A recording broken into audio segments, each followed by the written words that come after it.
en ta compagnie. Oui. Ça me fait vraiment plaisir qu'on l'ait fait au mois Fénara, Bien sûr. comme on dit. Du coup, pour aller droit au but, j'ai commencé la musique effectivement à Koléa sous influence de Booba, qu'on appelle aujourd'hui Maître Demba. Ok. Donc nous, depuis qu'on était à l'école primaire, on allait souvent chez lui et chaque fois qu'on allait chez lui, on le trouvait avec sa radio, il mettait des beats et puis il se mettait à chanter. Donc petit à petit, à côté, il y a eu l'album du groupe Kill Point aussi qui était sorti en 1996. Ok.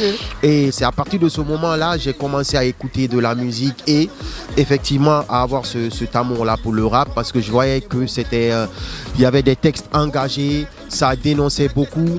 Et comme moi, personnellement, je ne supporte pas l'injustice et que je voyais que dans le rap, ça parlait beaucoup d'injustice, j'ai tout de suite adhéré à ce concept-là.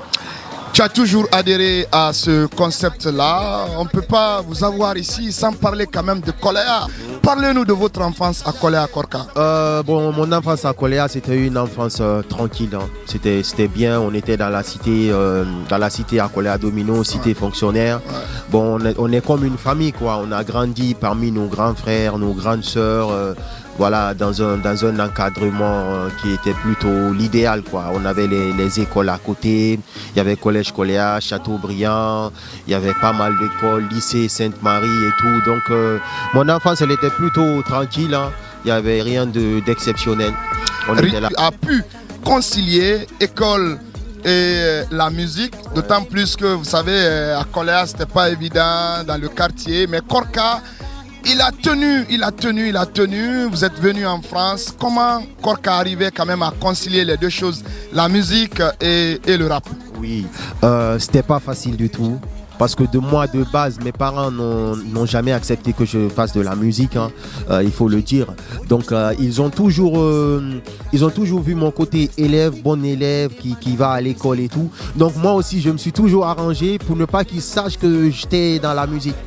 Donc comment je faisais, je bossais à fond à l'école et quand j'avais du temps libre, quand j'étais avec mes potes, on faisait de la musique à côté. Mais déjà au niveau de ma famille, ils n'ont jamais vraiment ressenti que j'étais dans la musique parce que j'ai tout fait pour toujours valider mes années scolaires, hein, toujours amener des bonnes notes à l'école et tout.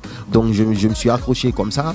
D'un côté, j'étais avec des gens qui étaient à fond dans les études à l'école, j'avais ces amis-là et puis j'avais des potes aussi qui étaient à fond dans la musique et moi j'étais très organisé aussi, tu vois, j'évitais de mélanger les choses. Donc moi je séchais jamais les cours déjà pour commencer, j'allais toujours à l'école et c'est souvent les week-ends qu'on allait au bord de la mer, on répétait et tout. Donc en fait c'était une question d'organisation. Une question d'organisation.